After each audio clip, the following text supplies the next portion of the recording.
Hi, this is David Mish. I'm a screenwriter. I wrote for Mork and Mindy, The Muppets Take Manhattan, and Saturday Night Live, and you're listening to the Then Is Now podcast. Rise and shine, my sinners. When Father Evil starts his day, he gets a little deadly. Deadly Grounds coffee has the richest, smoothest flavor you'll find anywhere. It's sinfully delicious. Once you go deadly, you never go back. Order yours at getdeadly.com. Coffee's so good, it's scary.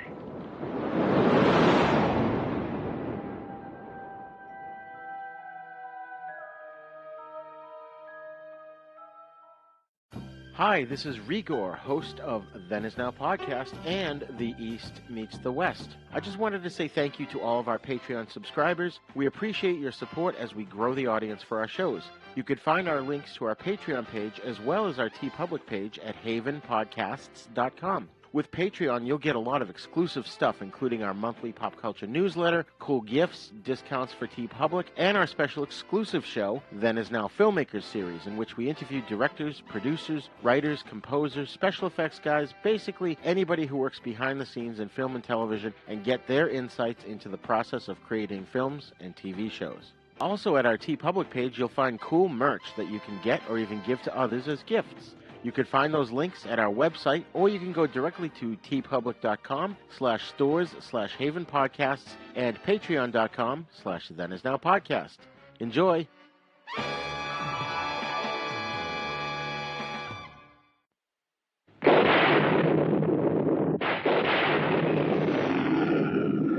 What kind of a sick school is this? Uh-oh, don't go!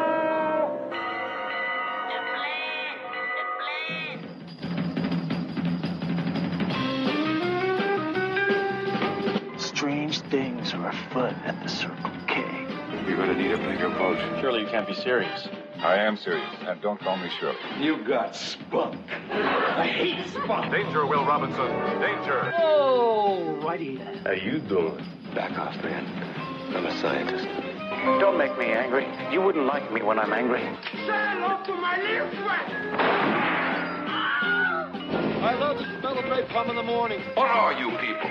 On dope? Stop whining. I got a crap on deck that can choke a donkey. Who is your daddy? I'm sorry, but all questions must be submitted in writing. I'm sorry, Dave. I'm afraid I can't do that. Can I do that? I'll be back. A dynamite! Show me the money! Don't! Up your nose where you never hold. A what? I'm sailing! I'm sailing! Groovy. You want the moon? Just say the word and I'll throw a lasso around it and pull it down. Love means never having to say you're sorry.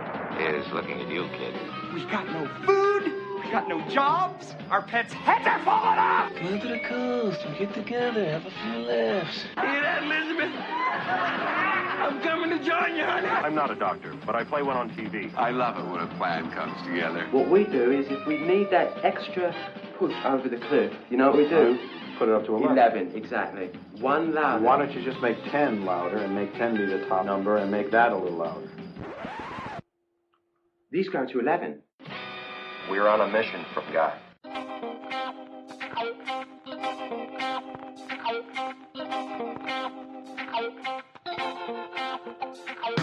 Hello and welcome to another great episode of Then Is Now podcast. I am your host, Re-Gor. In previous episodes, we've discussed exploitation films, which are films intended to attract an audience by means of its sensationalist or controversial content, usually attempting to succeed financially by exploiting current trends, niche genres, or lurid content. Exploitation films are generally low-quality B-movies, quote-unquote, that sometimes attract critical attention and cult followings. On episode 39, we interviewed Eric Eichelberger, who is producing a documentary on such films called Exploit This. Also joining us today is a man named John Johnson, who has worked in the industry on several exploitation films and has had a fascinating life and made some great friends as a result. So sit back and enjoy an interesting and offbeat episode of Then Is Now.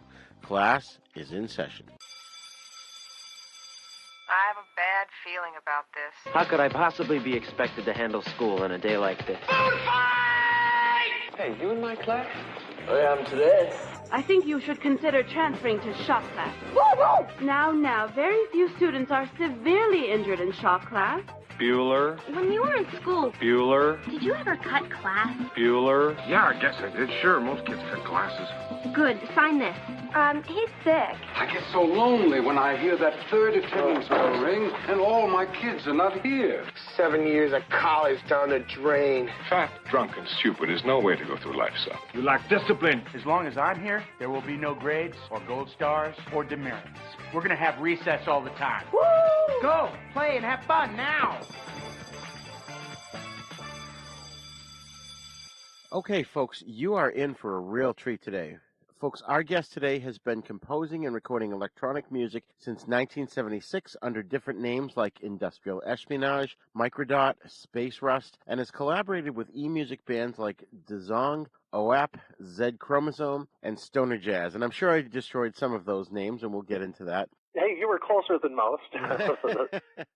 He started in 1980, first as a New Age music critic, then as a film critic from 85 to 93. In the late 80s to early 90s, he was a member of Jocko's Breakfast Club, which was headed by cowboy actor stuntman Jock Mahoney, who was most famous for playing Tarzan. There he met such greats as John Agar, Gene Autry, Pat Buttram, Pierce Lydon, Robert Clark, and many others.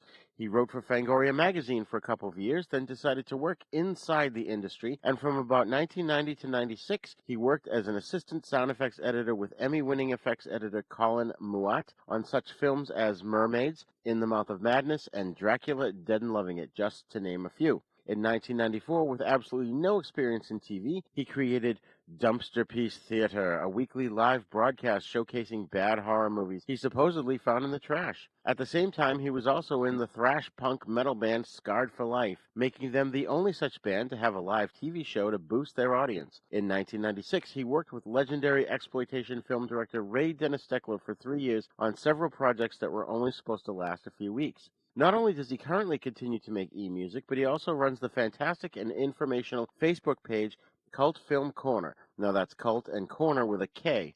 He was an extra on the Ramones' Substitute video and was a crew member on Bad Religion's Streets of America video and their Walk video as well. Ladies and gentlemen, please welcome to the show a man who has some great adventures and encounters in his life, and we are happy and fortunate to have him with us today, John Johnson. Well, thank you very much. I appreciate that, Roger. You make me sound like somebody important. Well, we're so happy that you could be with us today. You know, we've got a ton to talk about. Oh, yeah, I had adventures, so I'm about at the point in my life where I'm willing to share most of them. Excellent, excellent.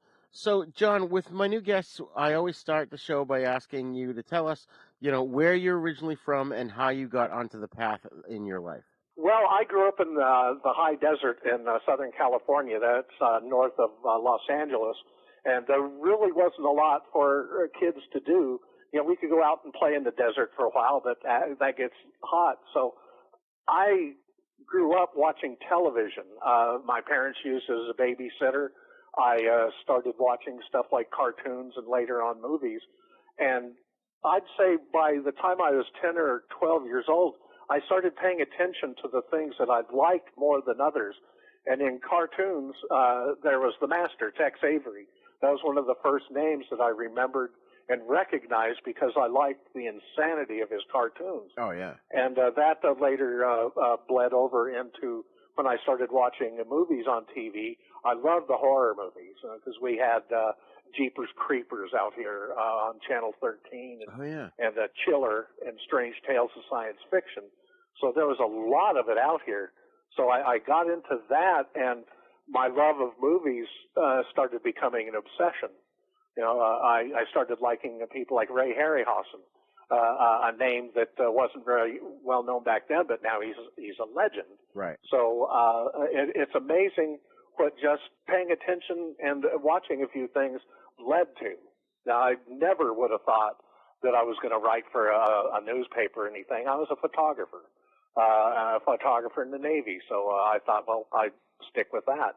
But when I got out of the Navy, I couldn't find any jobs because the climate wasn't really good for non-era veterans. So I just decided to throw caution to the wind, and I started writing in 1980, and without really I had journalism class for a year, so I knew that. But that's kind of what led up to it, just this interest in movies. I lucked into a few jobs, and that's kind of the way I let my whole career run, is just following it without any clear direction, I would say. Right, right. And so, can you tell us about your composing your electronic music? You kind of started that in '76, right? Yes, early '76. I ran across a guitarist who just bought himself what was new at the time, an Echoplex, which was an echo machine that had a sliding head on it, so you could make these loops with it. Robert Fripp from King Crimson later became really good with that. So he was playing his guitar, and I was playing a recorder, and we were doing all this spacey stuff. And I thought, well, this is fun. So when I came back to California in the '76, I started getting a few instruments, these touchstone things that would make electronic noises, and just started out with making noises and things, and then it later on led to kind of music. My stuff is admittedly a little abstract. Some people look at me and with a great big question mark over their head going, what is this? But it's purely just something I did as a lark, and that I had people actually listen to it later still amazes me. That's interesting. You never know. I know, and we're going to get into a lot of the people that you met, but did you ever get a chance to meet Giorgio Moroder? No, darn it. And he would have been an interesting person to meet because he was one of the first guys to really start using electronic music and techno beat in particular in movies. His soundtrack for Metropolis, for instance, was very, very interesting. So that would have been a nice guy to meet. Yeah, because he did a song recently. Well, recently, it's probably like 5 or 6 years ago now, with the band Daft Punk. And in the song, he sort of explains how when he first started doing his music, he was living out of his car, and then he the same thing you just said. He would play around with the instruments and the devices and try and get what kind of sound he could get, and then he would just go to these disco clubs and start playing his music. Wow, that's really actually a good way of doing it. Now, we took our electronic shows to a couple of coffee houses here locally in the valley, and we got pretty good reaction to it because it was kind of a hip crowd. But there were some places where we went where they pretty much told us to pack it up. But we were, like I say, abstract, no lyrics to speak of, and hardly any beat. It was mostly free-flowing stuff along the nature, early Tangerine Dream, stuff like that, nice. Which is a major influence for me. Oh yeah, I love Tangerine Dream. My favorite is Le Parc, which they used as the Street Hawk theme. Oh, that's right. That's right. I have the single from Street Hawk somewhere, 7-inch single from Germany. I don't know how the heck I ran across that. Nice, yeah. I have that on audio cassette. I think it was the album was called Le Parc, I think too. Yeah, the good old cassettes. Yeah, they last forever. As long as your machine don't chew them up. Right. Unlike the 8-tracks, which I remember taking my parents' old 8-tracks and then shaking all the magnetic particles out of them after a while. Yeah, there we go. That was about it. You could almost count on, around here in the desert, people have a tendency of just throwing crap out the window, which is kind of annoying. Yeah. But back in the 70s, you would see 8-tracks and the tape scattered among the sagebrush and stuff like that. And I was like, oh, geez, but that was the nature of tape. That's hilarious. People get pissed and throw it out the window. Right. So can you tell us a little bit about, during your punk rock days, about how you got onto the Ramones video? I knew this guy. He kept, I'll start with, we had the most perfect creative freedom when I went and took care of my grandmother's property out in Palmdale, California, and we called it Brown Acres because there wasn't, I don't think, a single blade of green grass on it. It was just all overgrowth. But we had a barn that we converted into a studio, and I had all kinds of musicians come over and use it as a practice place. And one of them was a fellow named David Bragger. And we became good friends, and he started working with Bad Religion because he knew Greg Graffin, Yeah. So he asked me to go to the set one time because he was filming a secondary 16mm camera on the Infected video that we shot out at Desert Springs, way desert center, almost near the Arizona border on a 10. And that's where I met them, and he later directed the three that I worked on, Walk, Streets of America, and Punk Rock Song. And I was actually an extra in Walk. So if you see a guy with long hair to his shoulders carrying a briefcase in a business suit, that's me. Oh, that's cool. I didn't get any close-ups, darn it, but who needed that anyway? So. Right. But that was, once again, lucking into a situation, and it worked out really well. I was location scout for Streets of America. They filmed it here in my hometown, and it was just a matter of going up past the old gold mine and finding a spot in the empty desert. And they hung up some racks of fake meat and had the band do their thing in front of it. It was very interesting. That's amazing. And did you get to hang out with a lot of punk bands back then? Not really. Not as many famous ones as you would think. Being in that circle, I did get to meet all of the members of X. Ironically, at the screening of their movie, The Unheard Music. It was premiered at the Cinerama Dome on Sunset Boulevard, and I got to meet them, and I chatted with Billy Zoom for the most part. X-Scene and John Doe were just crowded, but Zoom was a very nice fellow, and I had known him from, he worked with a band called the Rockabilly Bastards before X became popular. My friend Johnny Legend was a part of that. Oh, wow. And he was on the soundtrack for a movie called Teenage Cruisers. Nice. Did you ever which Johnny had directed. That's awesome. Did you ever cross paths with the Misfits? Only at the Fangoria conventions. We'd see them there because there's hardcore horror fans like most of the crowd I was hanging around with. Right. And our guitarist, Dean Matherly, who was also a special effects man. He worked on Mars Attacks and Outbreak, films like that. Oh, wow. But he lost patience with the industry, kind of like what I did. But he palled around with them all the time. So I met a couple of them informally and kind of briefly. But, Dean hung around them a lot. Right. Yeah, they were nice guys. That's good to know, yeah. Yeah, I liked what they did. The shock rock thing, which is kind of what we did with Scarred for Life. Dean wrote a song called "The Brain That Wouldn't Die" from the movie of the same name. Right. And I was very envious of that because it was a good song. And I said, "Damn it, Dean, you beat me to it." So I wrote Bugs about giant insects attacking, and so I got back with him on that. But it was a good rivalry. We had good rapport with that band.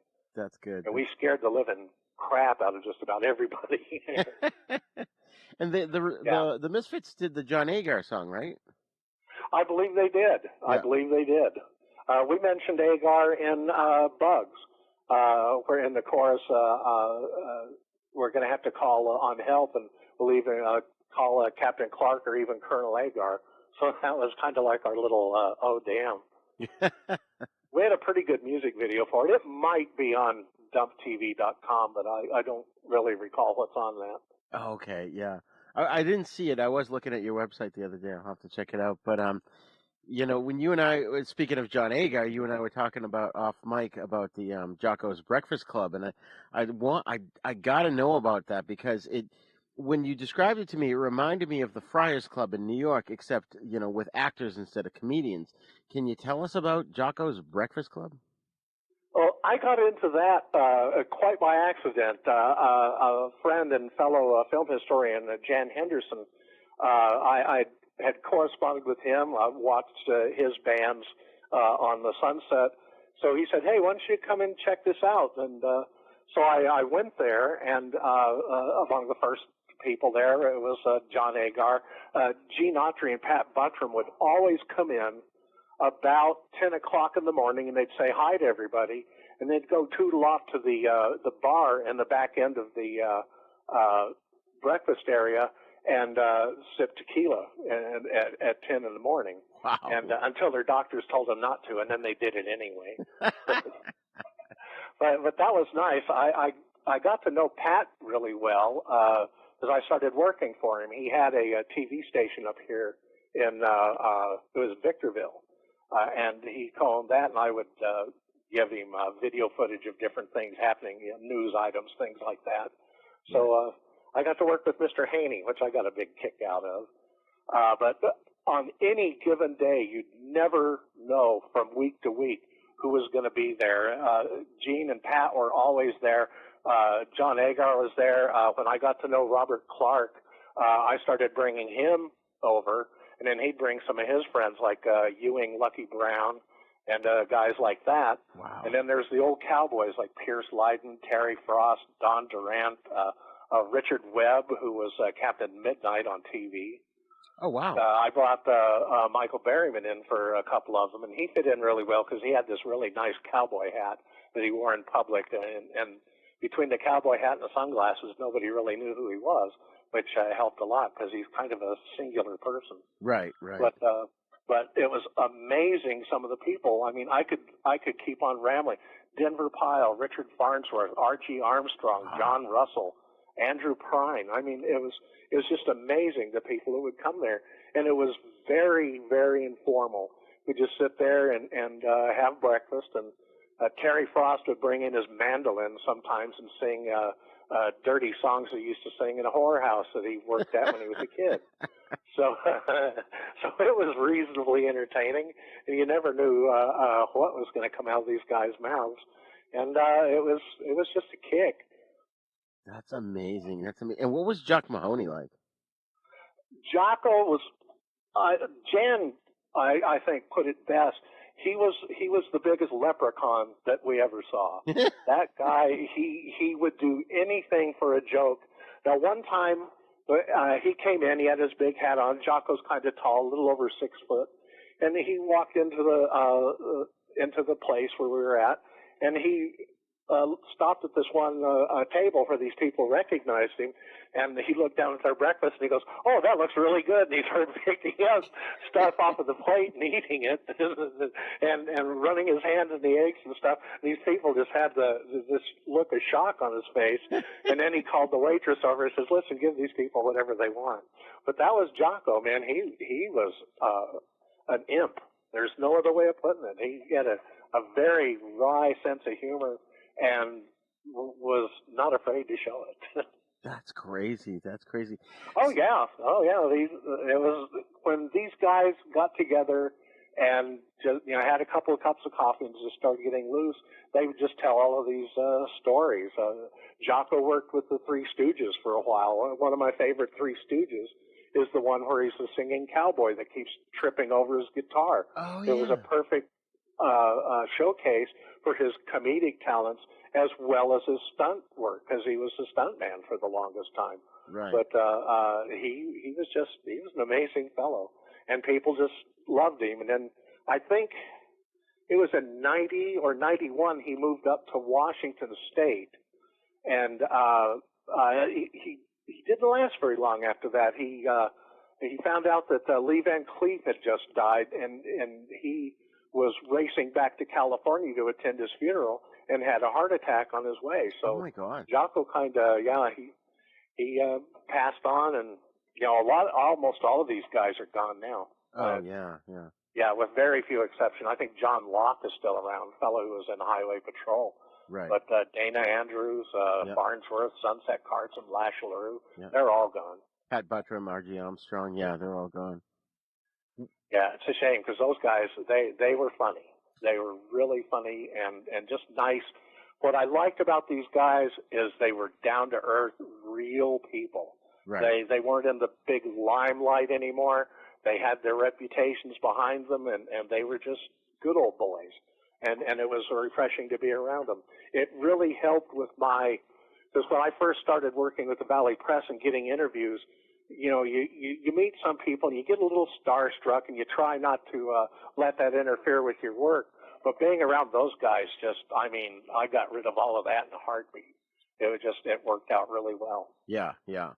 Yeah, and it's funny because I have another show called The East Meets the West, and in that we talk about Shaw Brothers films and spaghetti westerns, and we just covered the last episode was My Name Is Nobody with Terrence Hill and Henry Fonda, and R.G. Armstrong was in that.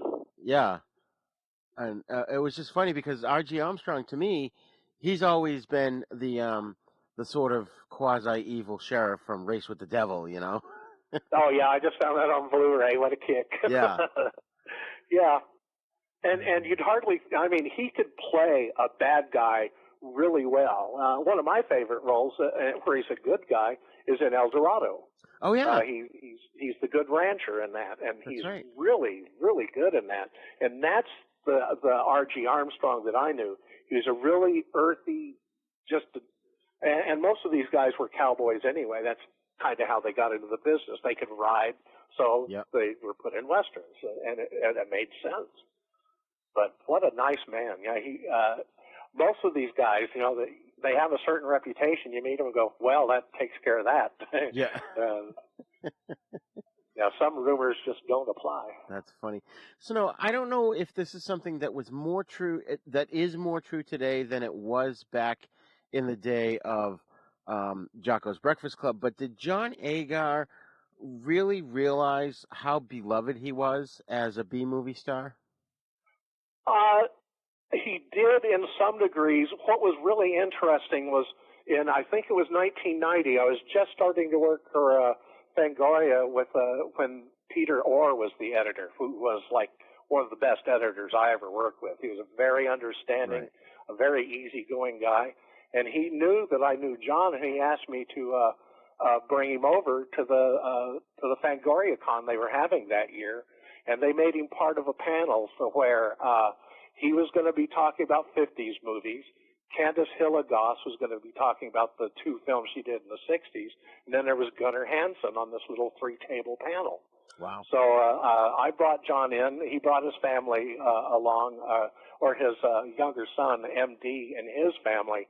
And that was really cool to see, because after they had this talk and everything, and they went to their separate tables for autographs, John's line was 2 or 3 times longer than Candace and Gunnar's put together. Wow. And that surprised me. But John hadn't been in public before, so everybody was rushing to his table. Yeah. And here his 2 grandkids get to see Grandpa as a star. And I thought that was really cool. That's awesome. I totally wish I could have met him, you know. He was a very nice man, just very, very quiet, and very unassuming about what he did.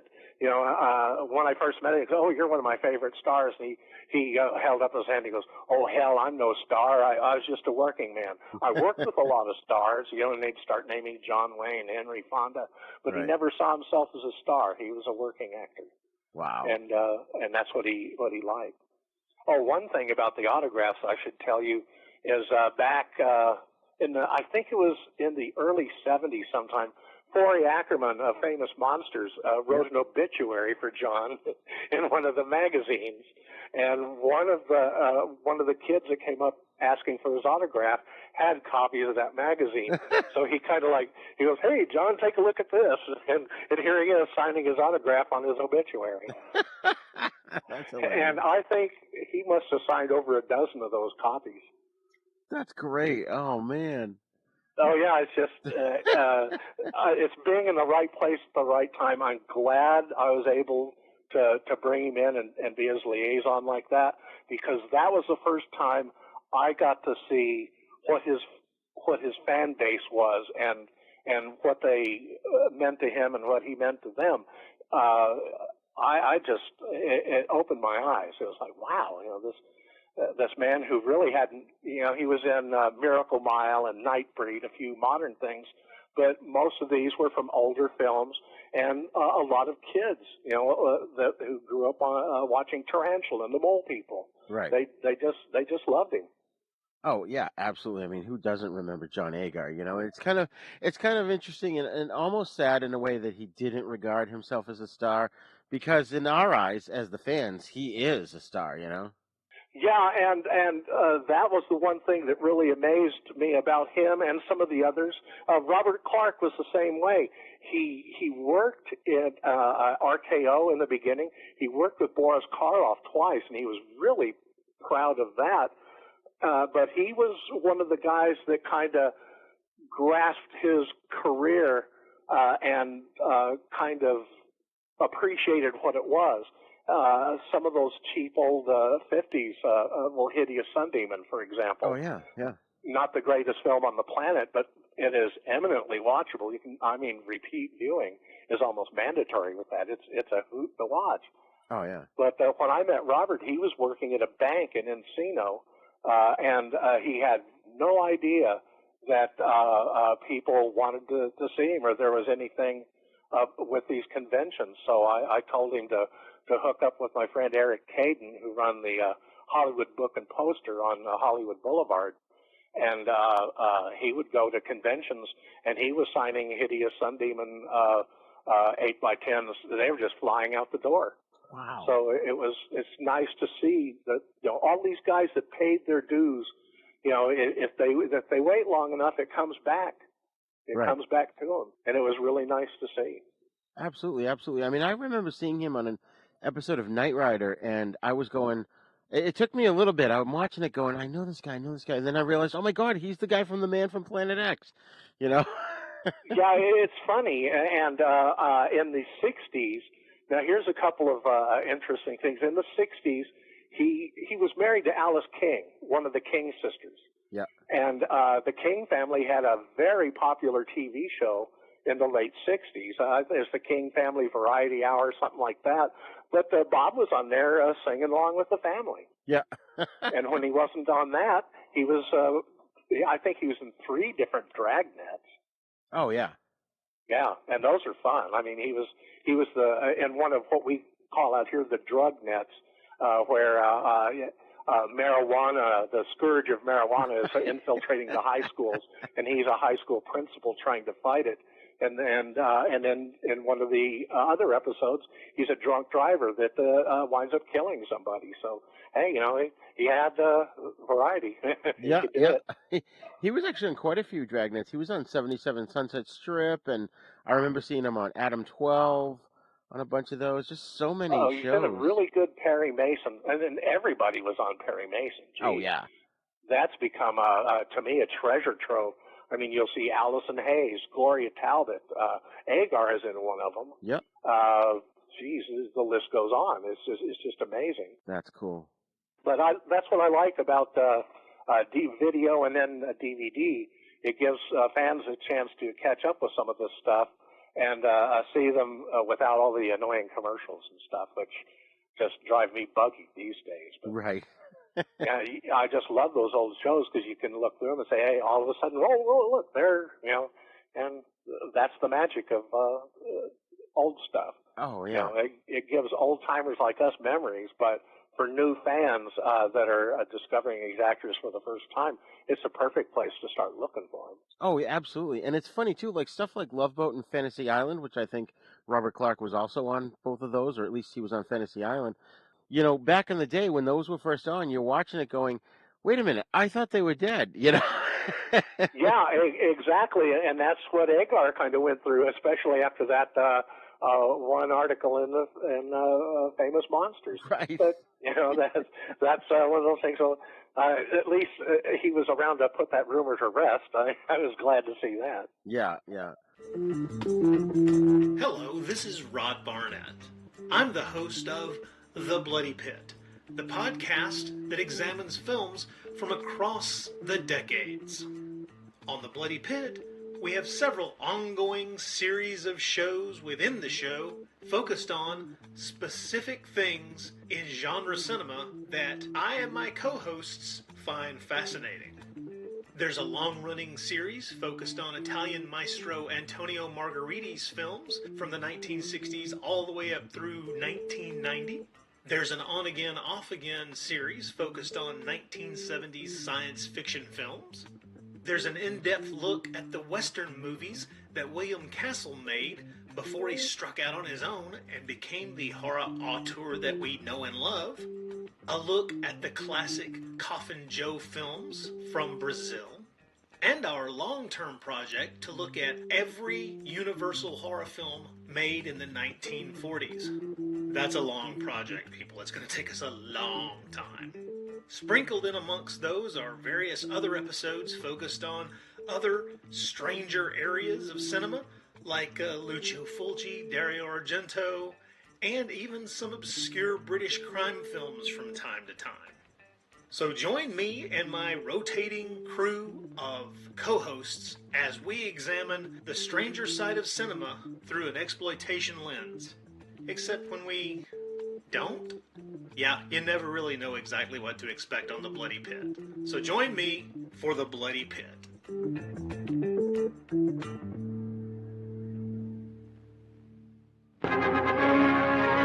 Prepare for a spine-tingling, nerve-shattering podcast featuring all your favorite monsters.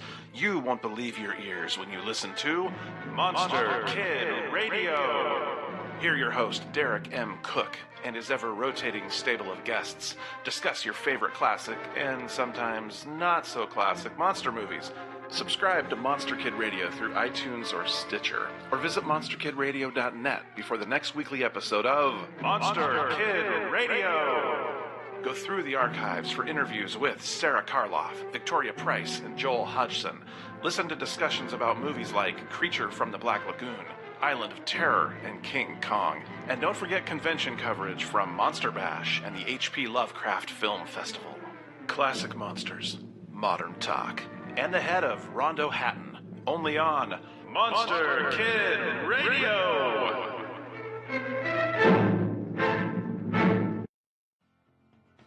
Are you a lifelong fan of General Hospital? Are you a new fan who wants to know more about the history of the show? Do you enjoy talking about the show with others? Do you find yourself yelling at the TV? Is your self-care an hour a day in Port Charles? If so, we invite you to join hosts Amanda Kimmel and Shannon Coach at the place where all the hidden conversations take place and secrets are revealed. Meet us at Pier 54, a General Hospital fan podcast.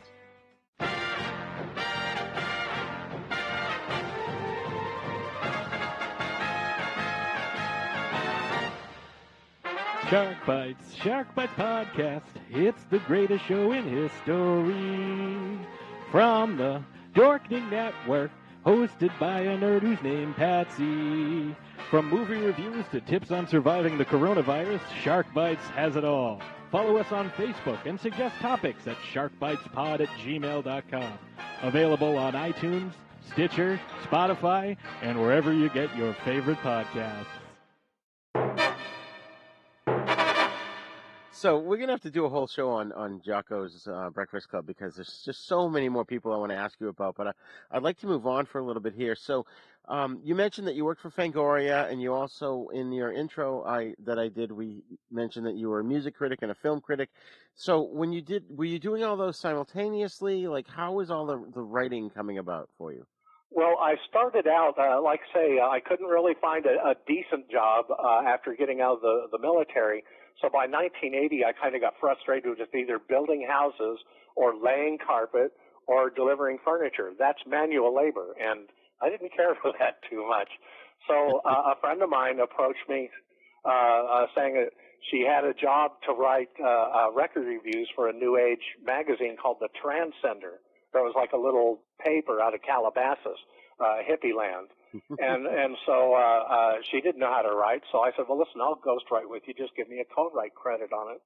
So we started with that, and that's where I started meeting some of the artists on Windham Hill, Liz Story, William Ackerman, Michael Hedges, Scott Kasu, and Shadowfax, a really good jazz band that played really light new age on their albums.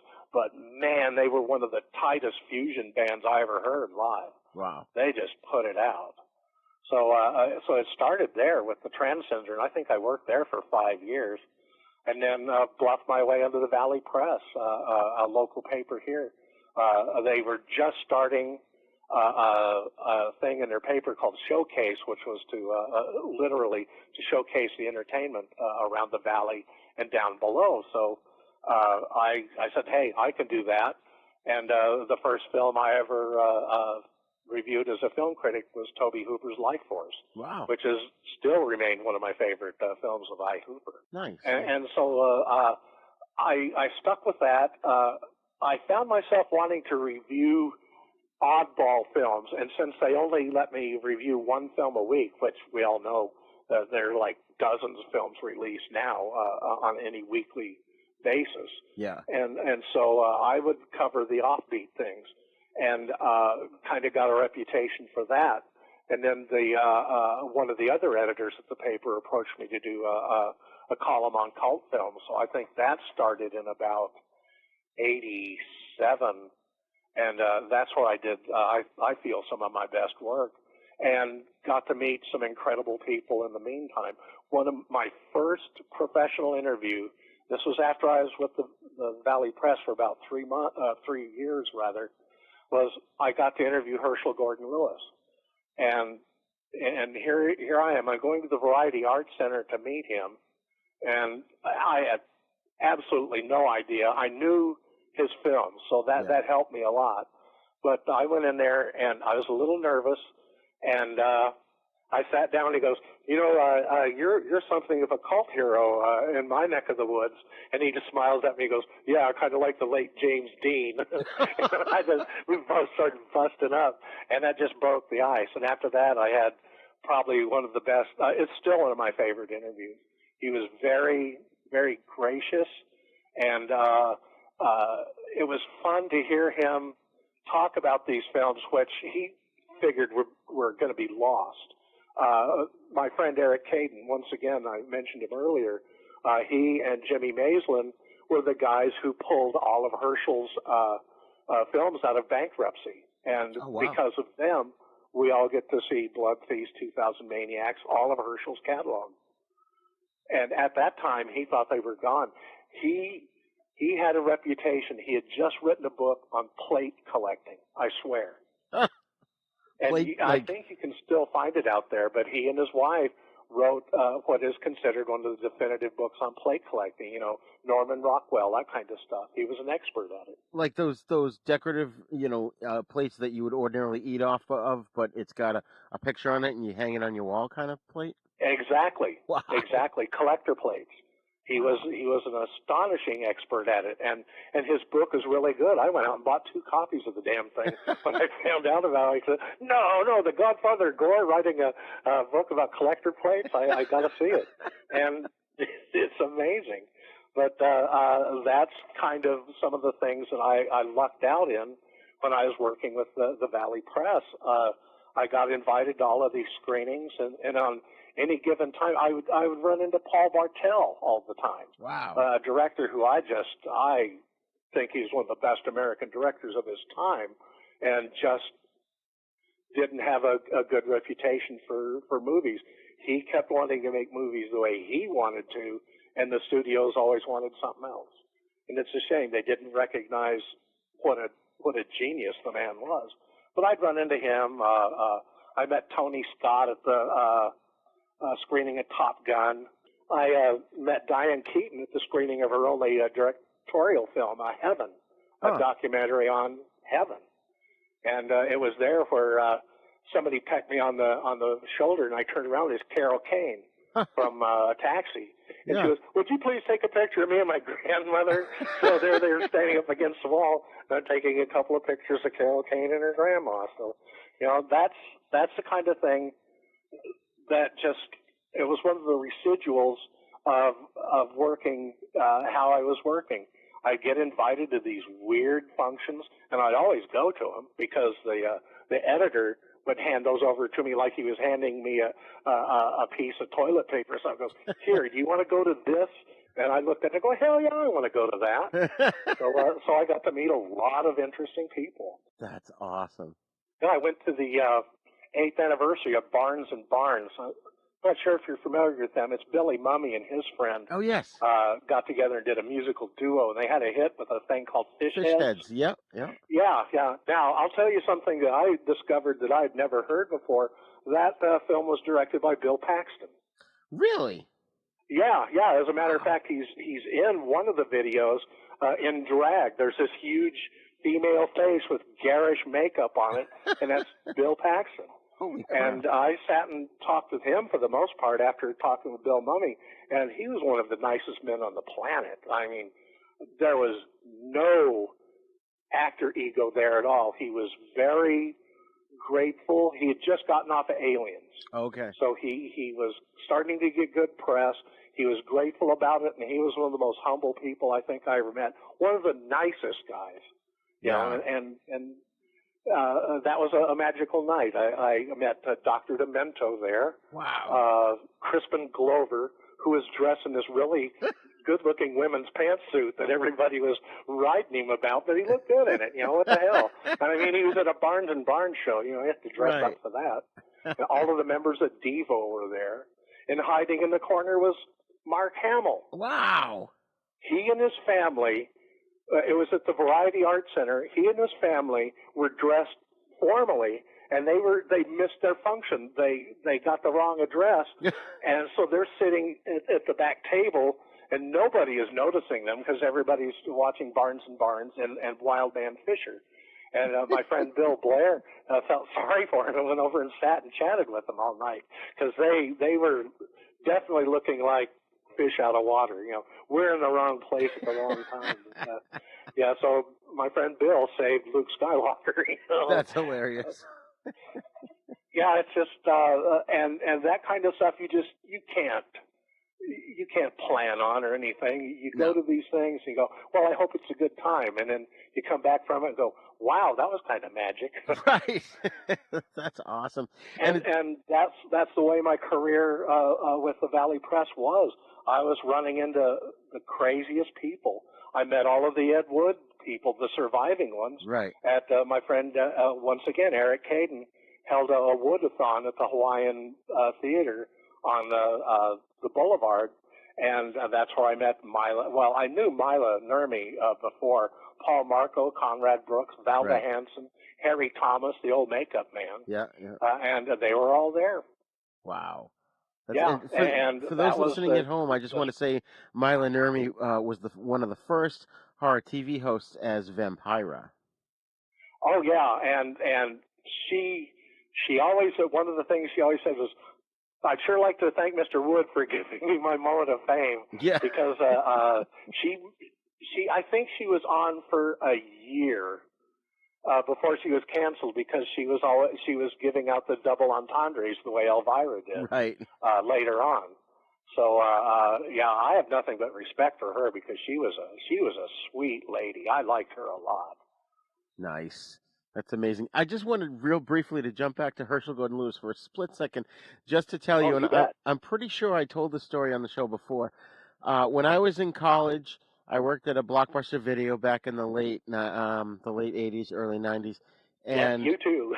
Yeah. And one time I switched the video, because back then you had the video cassettes, and they were in these cases that you had to open up, and the cassette was inside the case. So I swapped out the Wizard of Oz with the Wizard of Gore. And oh, no. Sure enough, the Wizard of Oz got rented, and I was just kind of grinning to myself. And then, of course, I don't know, a day later or whatever, this guy comes in with the videotape in hand. He's like, yeah, I was about to put this in the VCR for my kids, and I realized it was the wrong movie. And I looked at it, I'm like, oh, what movie? Oh, gee, sorry about that, sir. I'll get the right one for you. Yeah, you devil. See, that's the fun thing about working in a video store. When I was working with the Valley Press, you don't make money writing for a local paper. Right. So I had to supplement my income. How did I do it? I worked at all of the video stores locally here. Oh, there you go. And got a pretty good reputation for it because I knew a little bit about the history. But you can have adventures in a video store. There's no doubt about it. Certainly, like the ones you had. That's pretty subversive, substituting the Wizard of Gore for the Wizard of Oz. That's impressive. That's a good gag. Yeah. I couldn't help myself, you know. It was the joke that lent itself, you know. Well, see, working in a situation like that, you have to deal with the public So there's some people you can kind of pull stuff on, and others you can't. Or the little devil inside you goes, "Oh, what the heck? Let's try this." Right. And it sounds like that you got away with it. It's a good thing that the guy didn't pop it in and show his kids The Wizard of Gore. Probably would have traumatized them for life, or made them lifelong Herschel fans. You never know. No kidding. Yeah, exactly. So around the same time you were working on Fangoria, you worked on Dumpster Piece Theater, right? Actually, that came about quite by accident. When my last couple of years at Fango, another editor had taken over. I won't mention his name, but everybody knows him. And I just didn't get along with him as well because he kept rewriting my articles. Where Peter Orr he would just put everything verbatim whenever I submitted anything. But this other editor, it looked like he sat with a thesaurus and rewrote my entire articles to the point of where I didn't even understand or recognize them. Oh my God. And it kind of pissed me off. So at that point I was going, well, I don't enjoy this. And then I go to a TV station to review some movies that were up for Best Picture that year.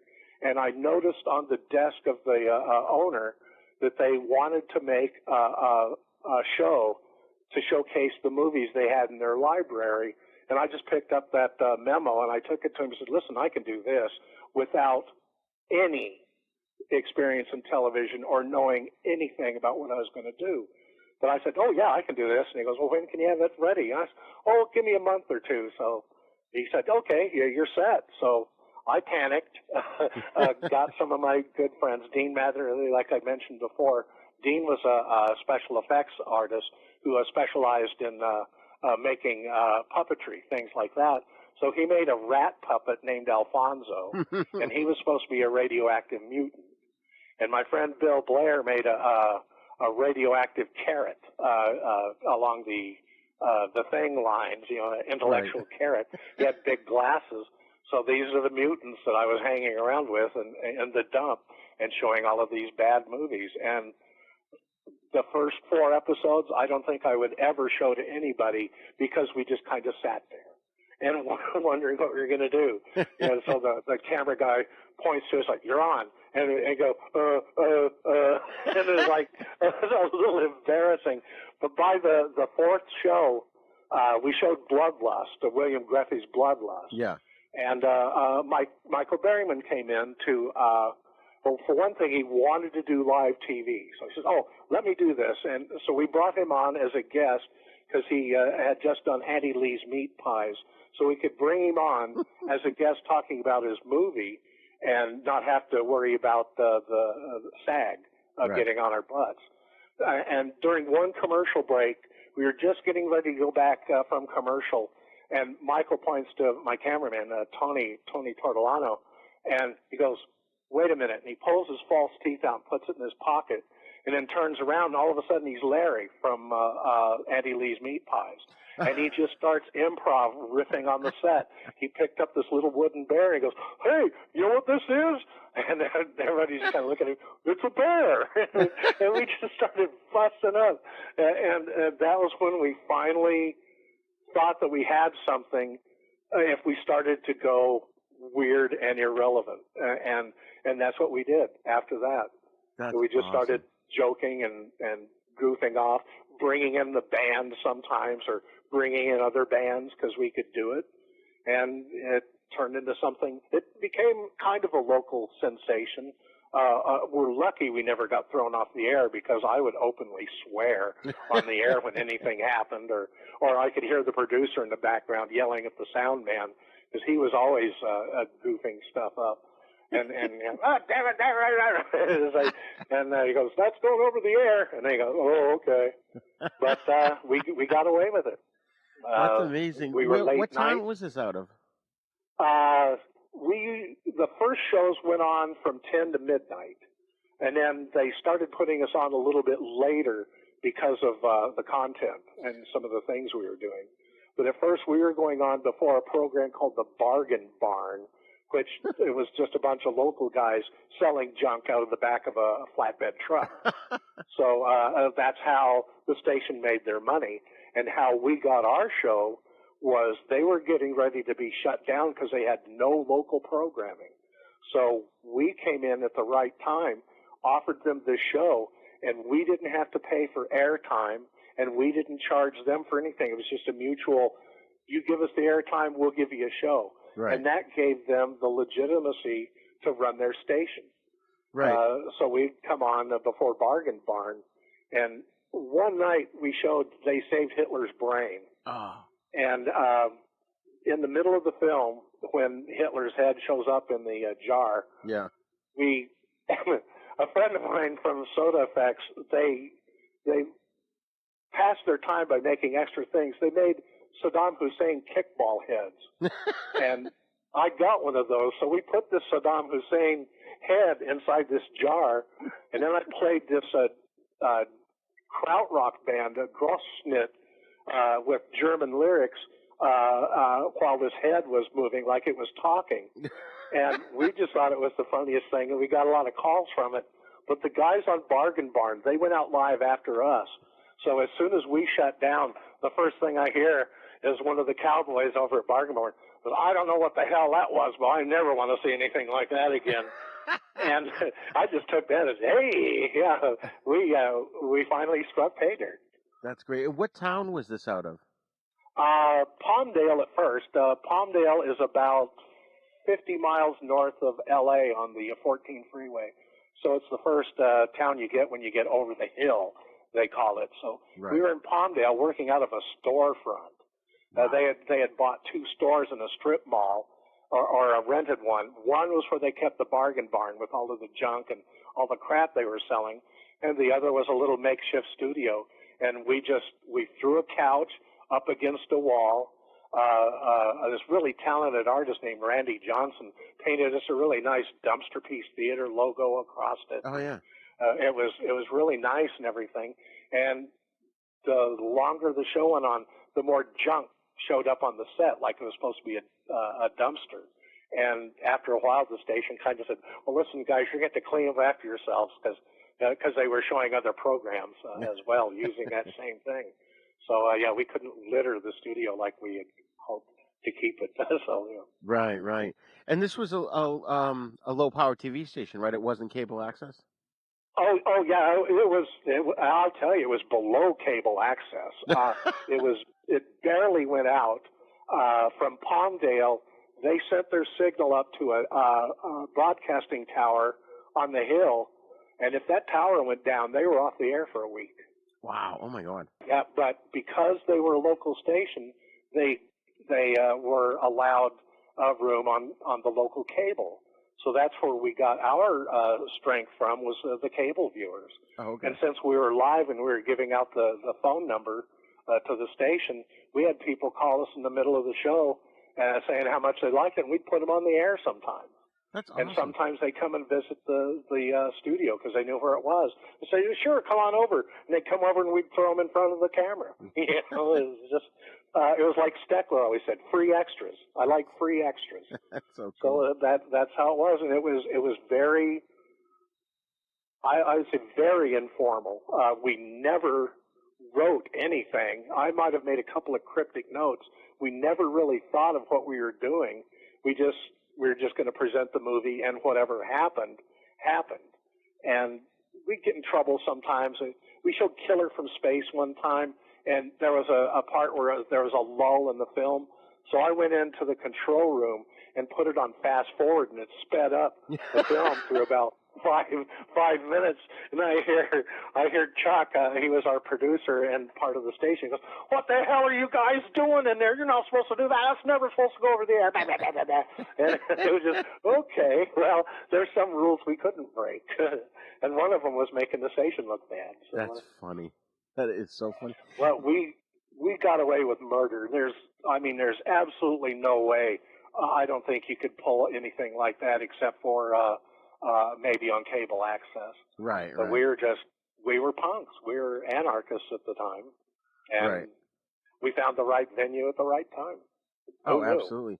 And you know what's funny? I was watching you kill a shrews episode the other day in preparation for this, and this was around, like, you posted the website around the early 2000s, right?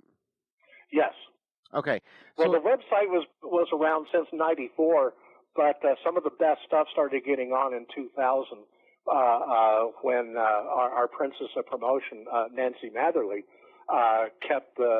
pretty much kept the show alive while I was in Vegas through that website. And when I came back from Vegas and we did a new run of shows, we went out live a little bit, but then we started making pre-recorded shows when we actually tried to make a decent show. And that's where some of those shows are from. I think The Killer Shrews was one of them. Oh, okay. Yeah, because around that time I had been hosting horror movies as a character called Uncle Death, and I was developing something called the Fright Channel, which was the first horror TV channel. And of course, people stole my idea and then went on with it. But anyways, in watching the shows recently, I realized I had actually seen them before, and it was probably around that time when I was developing things and, like I said, doing my own little bit of horror hosting. So it was really cool because I'm getting flashbacks. I'm going, I've seen this before.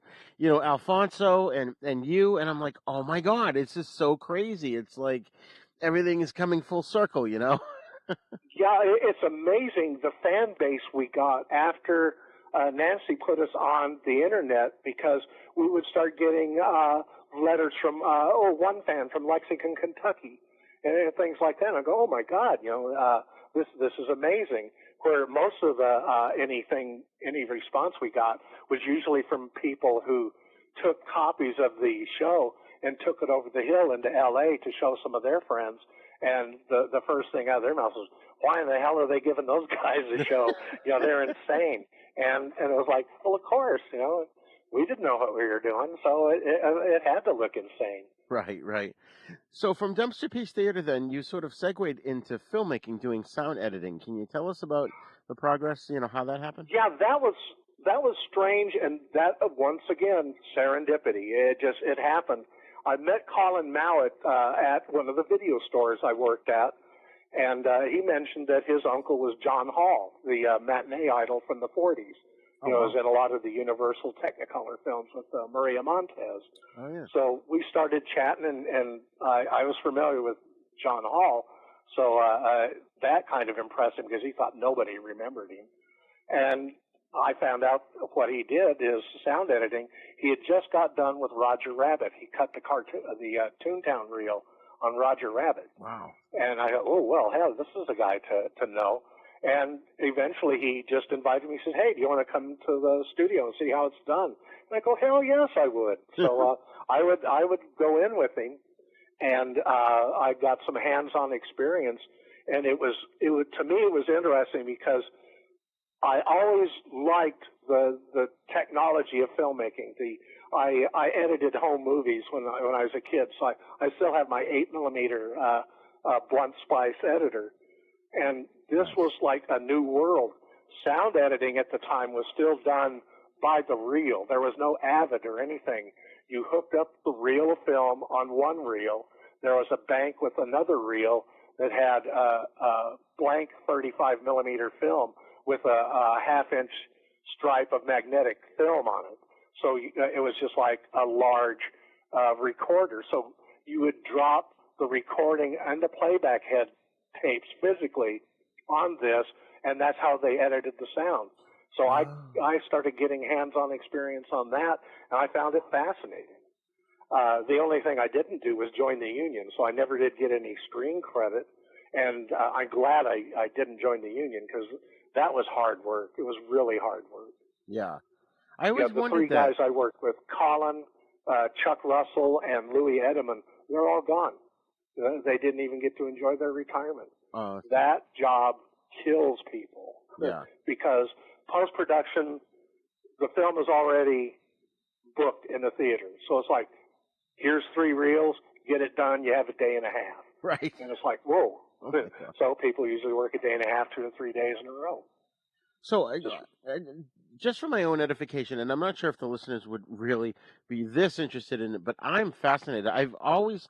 I've worked with film. I've spliced film together myself and quite a few times, but I've never had to put the audio on. I've always wondered that part of filmmaking, like how do you get the audio onto the actual film? So you're saying you've got the reel of film, which is just the visual, of what's yeah, been shot. just the visual with maybe a little bit of the sound that they recorded on set, which is usually placed in what they call ADR, automatic dialogue re-recording. Right. So that's where they go in with the work print with the numbers on it, and the actors will redub their dialogue if necessary. Okay. So I got to see all of that process.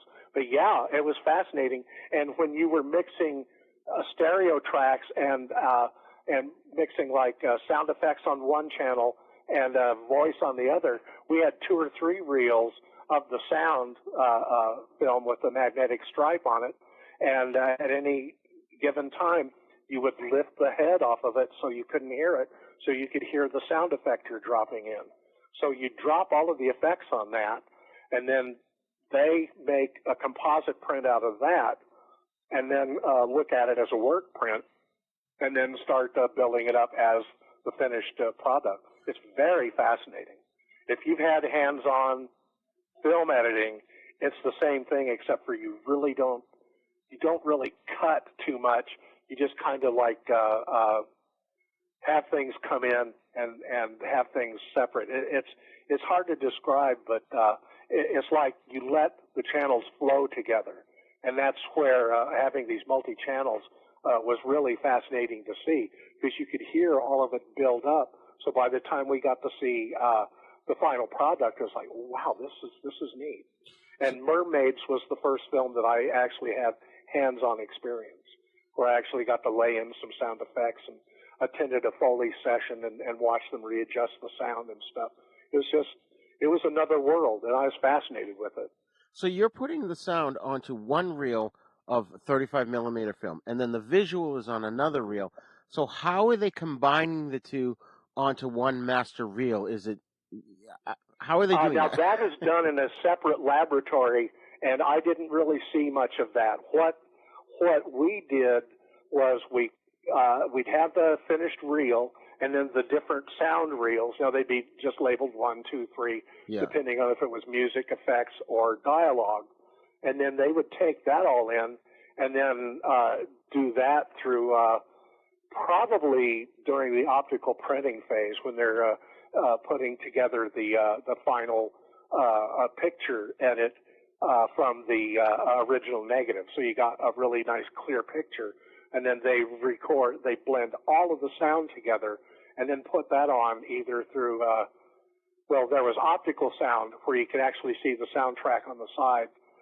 That gave way to magnetic striping later on, and then it seems like around the late 80s or 90s, they actually started putting the sound on discs, and they would synchronize the sound disc with the reels. And I thought that was fascinating, but I never got to see that process because I was out of it by then. That is very fascinating. And on the movies that you worked on, did you ever get to meet any of the actors that were in them? Very rare, because by that time they're on another project. When we get stuff, it's by the time we get it, it's like, well, this has to be done. The director is usually in finishing the picture, so I never got to meet. I would have loved to have met Richard Benjamin, because he was the director on Mermaids, but he was working on the picture. Right. The sound team I was working on, they were called the A team. That was Louis Edelman and Chuck Russell, and those guys, they got the projects. It was amazing, some of the films they got, and they won the Oscar for Roger Rabbit. Right. So they were immensely talented, and Chuck in particular, he was kind of the hard guy. If you didn't do it right, he'd come down on you a little bit. But all in all, it was fascinating, and working with Colin was.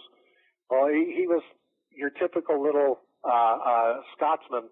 Now, there's an old quote by Spike Milligan I'll use because it applies here. He goes, he could make Good Morning sound like an act of war, and it usually was. So Colin was a little feisty and sometimes hard to work with, but that's what those guys had to do. Everything had to be done so quick and so concise that it had to be just like just a normal reaction, just like it was an everyday thing, which it was to them. Watching them work was probably the best education I had for later when I started working with Steckler I had hands-on experience with picture editing with my home movies, sound editing. So when I got to Ray's and we started using a Super VHS system to edit some of the projects we had, I already knew it hands down. It was fun. I became Ray's go-to editor. Wow. Yeah, we had some interesting projects, which we'll discuss later. Yes, yeah. We're going to do a whole show on Ray Dennis Steckler, but can you give us a little bit about, your friendship with him? That started in '88. I contacted him. It was funny. He advertised his films, Incredibly Strange Creatures, Thrill Killers, and Rat Think a Boo Boo came out on a label called Camp Video. And he advertised, had some advertising space in Fangoria. So I used the contact number, and it was the phone to his store. I didn't think I was going to get Ray. I thought I was going to get a number, and I just said, yes, I'd like to speak with Ray Steckler. And he goes, who's calling? And I said, well, I'm John Roberts from the Valley Press. And he goes, oh, okay. And we just struck up a friendship, and when I went to visit him, one of the first thing he does when he gets visitors is his free extra thing. So he threw me in a movie that he was working on. I go to visit him in the summer in Vegas. It was 111 out. We were in the parking lot of the Tropicana filming scenes where I'm trying to pick up a prostitute on Tropicana and on Tropicana and Vegas Strip. And I'm just standing there like an oaf, because I hadn't really been in the front of the movie camera that much. I was used to doing live TV, but it was like, or I hadn't done the TV at the time, so it was like, oh, geez, I don't know what to do, and it shows. But that was what Ray did. Anybody who'd come and visit him wound up being in a film. That's great. That's great. And I think our friendship blossomed because I was one of the few people at the time. I did a series, I think I did 6 articles on him altogether in the Valley Press, and I gave him more press in those 2 or 3 months than he had gotten in a number of years. So I went to visit him. He had all of these articles I had done mounted and on press board and everything hanging in his office. And I go, oh, damn, Ray, thanks. That's kind. And we just hit it off. He liked having a writer handy. So whenever I came to visit him, I would either write something for an interview or contribute something. I got killed in one of his films, but it never got finished. So I get killed in the preview trailer. There you go. But yeah, it came from just, we had certain similar likes. We liked old movies, but where I liked old science fiction and horror, he loved the old westerns. Oh, okay. And he was an expert on them. I mean, if it was from Monogram or PRC or any of those Mascot or those old distributing companies, he knew them by heart. Oh, wow. Yeah, it was amazing. Well, he was the one that told me that a director he was with Republic, but several others, R.N. Bradbury, the director, was actually Bob Steele's father. Oh, wow. Who became, Bob Steele was one of the big cowboy stars of the 30s. Yeah. So instead of going by Robert Bradbury Jr., he went by Bob Steele. And he was in a lot of his dad's early westerns. That's great. That's amazing. So, yeah, I found out crap like that. William Nolte, a guy who wrote and later directed for a Monogram, is Nick Nolte's father. Oh, okay. Oh, wow. Yeah, so nepotism in the business. Yeah. That was how that was. But I would find all this stuff out, and Ray was, at the time I had met him, he was teaching classes at the UNLV, yes. Cinema History and Technique. Yeah. And he was teaching his students at the time about Jean-Luc Godard and Michelangelo Antonioni, 2 directors that just, if you look at some of his films, you can see where they influenced him a little bit. Oh, yeah. Yeah. Oh, yeah, and the cutting in Strange Creatures is a perfect example, just some of the things he did. But Ray was an interesting fellow. Yeah, I definitely think he's one of those underrated directors. You know, you've got, as we mentioned, you've got your Herschel Gordon Lewis, you've got Fred Olen Ray, who we just had on the show, and Ray Fred's a Dennis kick, isn't Stickler. he? Oh, he's awesome. Ray Dennis Stickler, all these guys, and I think of all these cult directors, Ray is just now starting to get noticed by people. I think. Yeah, and that I'm glad to hear that and see it a little bit, because it was funny. He always saw the big articles on Ed Wood and Herschel and all these others. He goes, well, why aren't people writing this stuff about me? I'm still alive. And I kind of said one time, well, Ray, you're going to have to die before you get press like this. And he kind of gave me a dirty look and stuff. But essentially, that's how it is. It takes a while for a cult to catch up with the star, and that's certainly in the case of Ray. And when you think, Strange Creatures is the film where he had the biggest budget on, and that was $38,000. Right. How on earth could I mean? That's a day's worth of craft services these days. Yeah, no kidding. So Ray made movies for next to nothing. One of his films, Las Vegas Serial Killer, it was the one he made for Camp Video. He made an original film if they would release those early three. So he made that film. They gave him $15,000 to make this film. He brought the film in for $8,000 and pocketed the rest. Wow. Yeah, shot it on 16 millimeter silent. So most of his, he already had the film stock. So most of his cost was processing. Wow. That's, yeah. Hey, that's so he delivered a film right for there. $8,000. Who else could do that? Yeah, exactly. And folks, we are going to do a whole show on Ray Dennis Steckler, and we're going to do it for our special Patreon listeners. But now I'm just going to continue here with John. And John, can you tell us a little bit about Kult Film Corner, which is your Facebook group? Because I love it. Oh, thanks. I appreciate that. It is essentially a Facebook version of what I did with the Valley Press, where I would dig up these stills from I bought stills from Florrie Ackerman, Eric Caden, a few of the other guys on Hollywood Boulevard, and I would have these illustrations ready to write articles on. And when the editor gave me the go-ahead on this, they were fascinated with some of the junk that I would pick up, and especially the photos, because I was covering things like tarantula and the deadly mantis, things like that, and I have production stills from it, and it fascinated them. And then later on, we found out that I had a pretty good audience for it, which surprised me. But I grew up on television. That's where a lot of people discover, especially the movies from the 50s and 60s, my favorite era, and that's through television.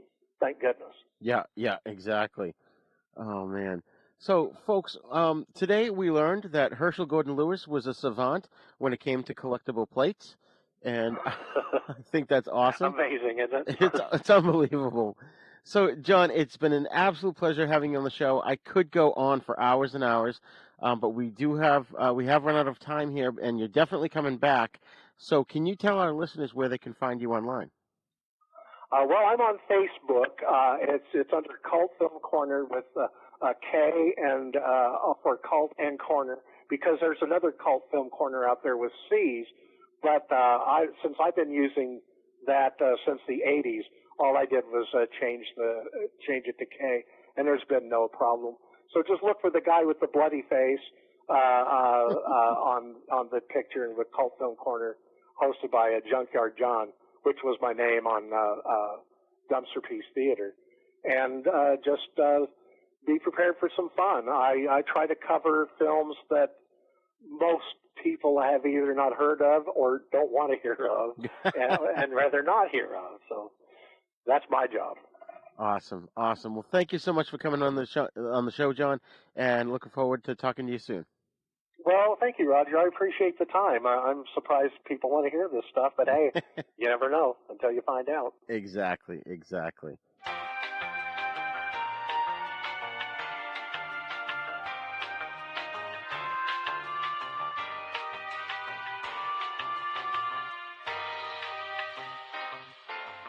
Well, we hope you enjoyed this fascinating dive into the life of a guy who's had an amazing career. Please check out John's links, which will be in the show notes. Remember, you can send your feedback to thenisnow42@gmail.com. You can also join in the conversation at our Facebook Then Is Now podcast group. Then Is Now podcast is a proud member of the Dorkening Podcast Network, so please be sure to check out the other great shows there at thedorkening.com. And we are brought to you by Deadly Grounds Coffee. Coffee so deadly, you won't go back. You can also visit our website at havenpodcast.com, where you'll find our sister show, The East Meets the West, in which we discuss Shaw Brothers films and spaghetti western movies. And Then Is Now is on YouTube, so please visit our YouTube page at youtube.com/user/UncleDeath1 to get the latest videos as well as other fun videos.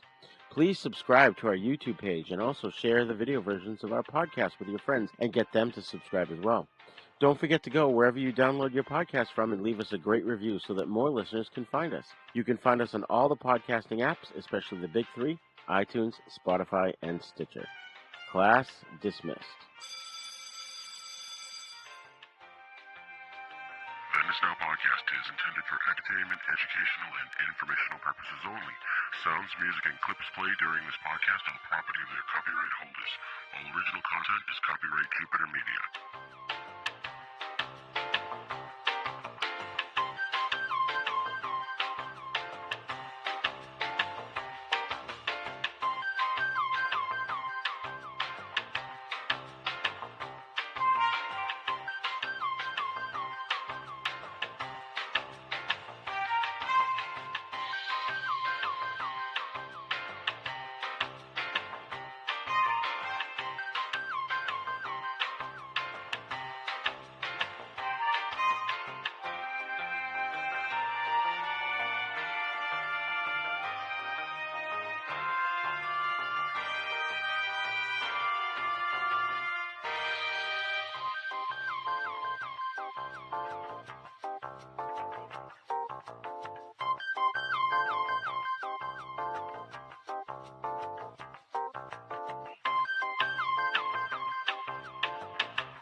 For more shows like the one you just heard, check out the Dorkening Podcast Network at thedorkening.com.